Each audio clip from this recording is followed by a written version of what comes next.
over in Dubai. How you doing over there, Nicholas? Feeling good? Yeah, man. Can't complain, can you, bro? Everything is going well, I hope, man. Hope everyone's doing all right out there. Nice to see y'all. Welcome to another class here with me, Teacher Mac.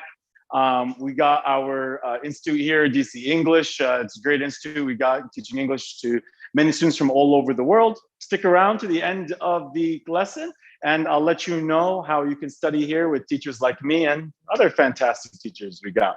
Okay, just want to say hello. Yeah, what's up? Oh, I see Gary. What's up, Doc? I see you out there. All right, so today's subject is going to be about a form of slang. This is actually pretty important for me with students because we need to talk about how to talk in a way that makes you fit close to a native. Very common, I get students who come to me and tell me, oh, I want to sound like a native, I want to talk like a native, which I understand. The first thing is stop stressing about your accent. It's not a big deal. A lot of times, especially for Americans, we're used to accents. We don't care about your accent as much as we care about how you speak. And things like contractions and using appropriate slang, not slang in like a young way, but slang that is spoken, it'll really help you to sound more like a native. But first, before we go into like informal contractions, I do want to focus for just a quick second on normal contractions. And by normal contractions, I'm talking about going from I am into I'm, or I will into I'll. Here's the thing, and it's really important. The first way we will know you're not native is when you do not use your contractions. I know it's more comfortable for students to say, I am going to the cinema, but for us as speakers, we instantly know that's not a native because nobody would say that. Normally, we would contract everything that is going to be with the auxiliary. She'd instead of she would. I mean, think about how long that sentence is. I would go there, or I'd go there. You know what I mean? Or I will see him, or I'll see him. You know what I mean? So for us, contractions are really, really important because it makes you sound like you're talking in a very long way. Well, sorry, I'm saying it the wrong words there. I was going, or sorry, was obviously past tense, but saying like, we are playing, or we're playing. You see, it just makes your language shorter. I just made a couple of mistakes there, but you see how it makes your language shorter, and it's really, really important if you're trying to be native, okay?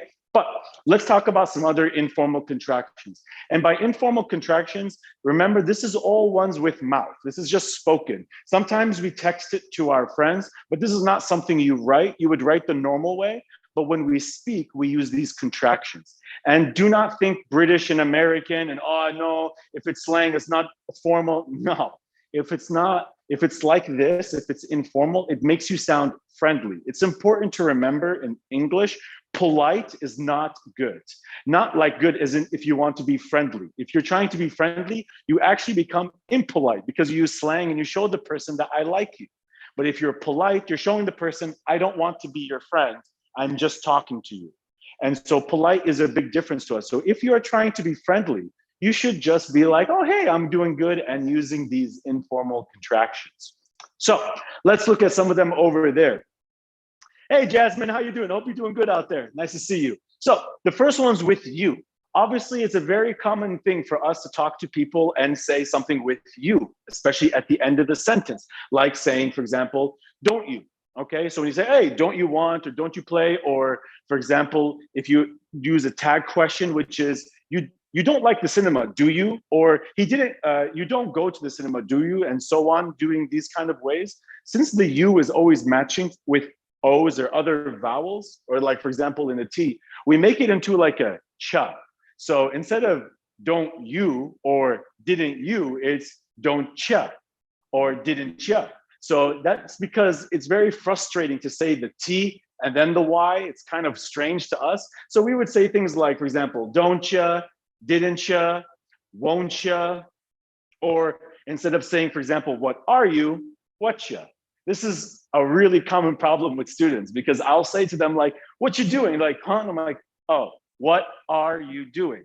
But you see, automatically for me as a speaker, I have to act strange. I have to say, what are you doing? What are you playing? Instead of saying, what you playing? What you doing? What you seeing? It's much simpler for us to talk that way. Or saying, didn't you go? Didn't you play? Don't you like cinema? Don't you want to play? Won't you play tonight? Like using all these different ways is much faster saying, won't you come? Or don't you like? Instead of saying, don't you like? So it's much more informal this way.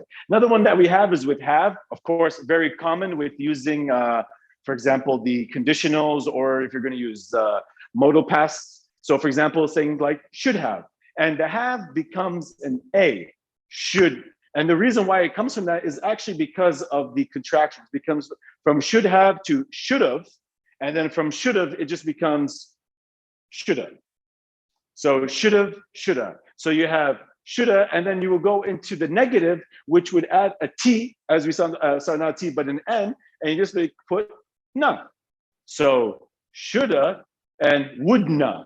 Or for example, shoulda or shouldn't, or wouldna or woulda. And this way we just add the A or NA, and this would make it easier than saying, I wouldn't have gone, or I wouldn't have played. And it's much, much easier for us to talk that way. All right. You see another couple of examples here with, for example, would have, and we make it all together.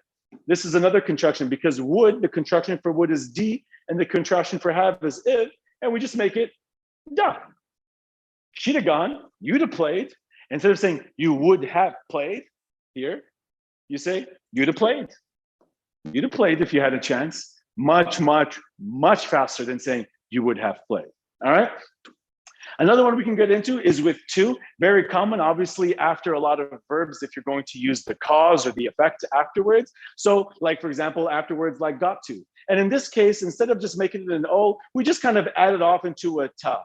And you see a couple of different examples of this. For example, got to, needa becomes an A, becomes, for example, going to, gonna, oh, sorry. Yep, going to and gonna. And then you have with want to and wanna, and have to, which just has a weird kind of pronunciation, but have to is important to know because it's the modal that everyone uses. And have, we just, sorry, and have, what we do is that we make it into kind of like an F, and then it goes to have to. But the other ones is like, for example, want to, we remove the T's. And the reason why I remove the T's, or you see, for example, here you remove it, or here you remove it, is because it just sounds kind of awkward to us to say want to, going to, need to, instead of I need to go, I want to go, I'm gonna go. And then you have going, and then you have things like got to, well, you might say I gotta, but again, it's easier because you always say got, so got up. So again, this is just something that makes it shorter. This is something that you would notice more if you naturally speak. Think about it. If I'm always saying need to, need to, need to, need to, need to, you just need to, need to, need to, need to, need to. And this becomes need after a while, okay? A good one to know as well after that is with of, which just becomes, again, like an A. A lot of times you will notice these informal contractions use A because they're like vowel sounds, and we know what you're going to say. So instead of saying kind of, which is a very common thing, kind of. Or instead of saying, for example, out of, sort of, a lot of, and a lot of. It just becomes a lot of times with of, especially things that you say a lot of. I'm going out of the store. Again, you can see the stress it takes to say it. I'm going out of the store. So out of or out of, which just makes it a lot shorter. So you can see that as well coming for those, okay? The last thing I want to kind of go off, I just want to see if anyone, hey, Nassim, how's it going, brother? It's nice to see you. Hey, Valeria, how are you doing? You all right? So these are some others. They don't follow rules, but they'll give you an example of what we're talking about. So these are ones that are important. For example, going from give me to gimme. Again, that's just because we don't like to say the V, so gimme makes it a lot easier. Going from let me to ignoring that T and making it just let me, a lot faster than that. Tell them, removing, very common for us to just use the contraction instead of them and just make it M. Tell them, got them, need them. Instead of saying I need them tomorrow. Instead of saying I need them tomorrow. So the contraction is about them, okay? And then this one will make my British friends angry, but this is for the, for the verb be, for example, isn't, aren't, and am not, Americans will say ain't. So I ain't going, we ain't coming, and they ain't playing. We like to say that, but it's an American thing. This is definitely not British. Not a lot of them like to use this. So if you want to talk with the Queen's English, go ahead, because we don't need you in America, US America. And also, please Don't say ain't, because it'll make them angry. And all my friends who hate British people, just say we ain't coming, and I promise you it'll piss them off. And that's always going to be worth it. Maybe they'll drop their T. And going from don't know to dunno, again, just removing that T, dunno. And the last one is going from come on, because it's very similar just to come on. It just makes it a lot faster. These are other contractions that we use kind of there. If anyone's, thank you. Tulip, what's up, Tulip? How are you doing? You all right? It's nice to see you again. And that's pretty much it. The last thing I want to do is just kind of look at some different points, guys, with it to show you how important these contractions are. Taking a sentence like, what are you going to do? Changing what are you into whatcha, and changing going to into gonna makes the sentence, what are you going to do, a much longer sentence, into what you're gonna do, which is a much faster way to say that. What are you going to do? What you're gonna do. And you see the speed right there. And the last one I'll show you, just to show you there, going from do you want a beer? Let's go from do you want a beer to, of course, changing to wanna, all right? And then changing from, we sometimes say do you, make it a do short, this is do you, or sometimes we make it into do you need a beer? Yeah, makes a very common contraction for you. Or we just make it, you want a beer? And of course, the easiest one in English is just want a beer. And something just to let you guys know, it is very, very, very common in English to just ignore the auxiliary and say the verb. Coming tomorrow, playing tonight, eating dinner. And the idea is, are you eating dinner? Are you coming tonight? We know you're saying that, but we just say the verb. And we just say the verb. So playing tonight, eating tomorrow, coming today, right? And we start saying, are you coming today? Coming today, right?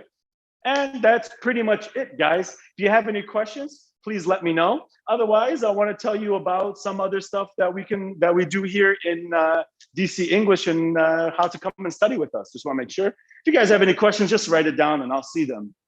But if you want to come study here with me or some of our other fantastic teachers, we're at DC English. If you're on Facebook or YouTube, this is how to reach us on Instagram. If you want to come to our website, you can go to dcinstitute.com.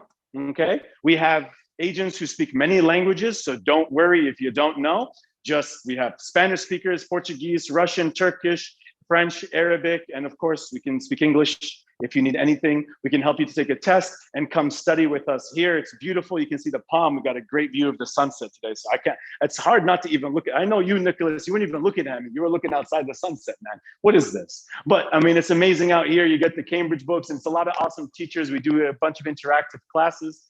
And I don't know, man, it'd be nice to see you guys. If not, we do have online classes. So please send us a message if you're interested at studying with us at DC English. Anyway, you guys have a good day. I'll see you on Tuesday next week. Peace out. Whoop. Close it out from there. Yeah, it's a fast lesson. I know she told me it was a fast lesson. Looked like it was nice.